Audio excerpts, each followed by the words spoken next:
But for the first hour, I want to ask the question, as a framing device for the larger issues, I want to ask the question, why is it that a couple of years ago, when the bankruptcy bill was revisited and rewritten, it was made impossible, virtually impossible, for people who have student loans to discharge them through bankruptcy. So somebody graduates from college with $100,000, $200,000 in debt, $50,000 in debt. It's like a ball and chain.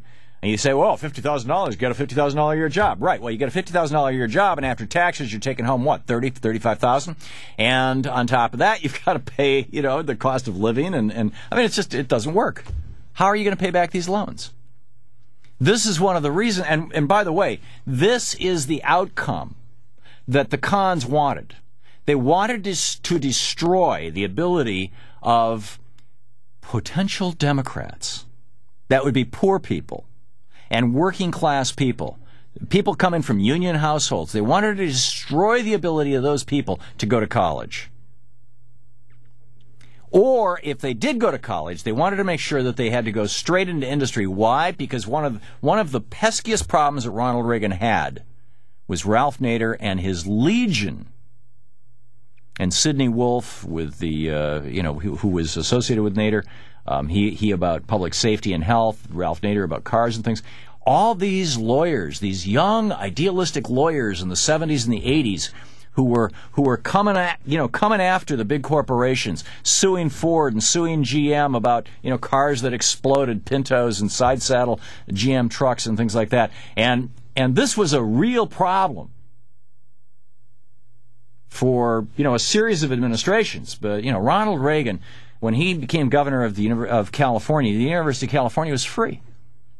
Anybody could go to California and, just stay there a few months to get residency, and boom, free education. And in fact, in most parts of the country, the land-grant colleges, the state-run colleges, were so cheap as to be practically free. My wife, Louise, worked her way through college back in the 60s, working as a waitress in a Howard Johnson's. It actually paid for college education. That's how inexpensive college was. Or how much Howard Johnson's paid. I'm telling you that was below minimum wage and tips. And it was not an uncommon thing. So student loans, no. So what has happened is now lawyers come out of college with $50,000 in debt, and they can't become public defenders. They can't become public advocates. They can't become, lawyers that would challenge big corporations on the environment. Because there's no way to discharge that debt. They can't go through bankruptcy. They're stuck with it.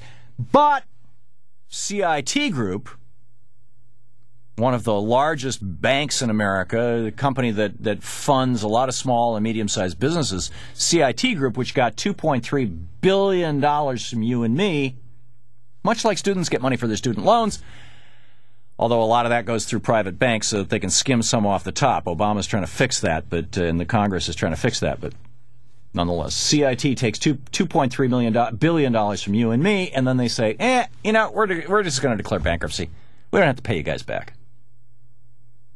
So the bankers say to us, screw you. Cute. Very cute. And I guarantee you that the bankers, well, for example, Jeffrey M. Peak, the chief executive officer of CIT Group, in 2008 raked in $5,838,517 in total compensation. The previous year, 2007, he took $11,865,079. He has, to the best of my knowledge, not offered to refund any of that money. And, in fact, I would bet you that this year he's doing very well, thank you very much. This brings up the larger issue of this outrage, basically, brings up the larger issue of the economy. And is the stimulus really working?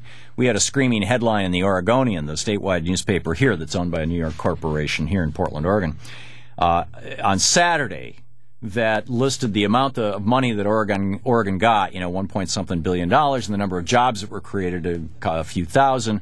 And if you pull out your calculator and do the math, as I did, as I'm guessing most Oregonians did, it was like, oh, gee, we're spending $183,000 per job?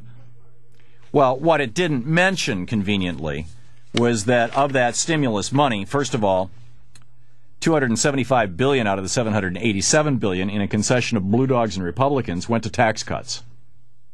Tax cuts don't create jobs. So that should have been taken out. I mean, these mind-bogglingly deceptive headlines just blow my mind. Should have been taken out. And then there's all these, state and environmental law, state and local law enforcement, 4%, temporary increase in Medicaid matching rate, $87 billion, food stamps, $20 billion. Now, these things may not have created jobs, but they're keeping people alive during the hard times. Medicare for newly unemployed, or health care, $39 billion.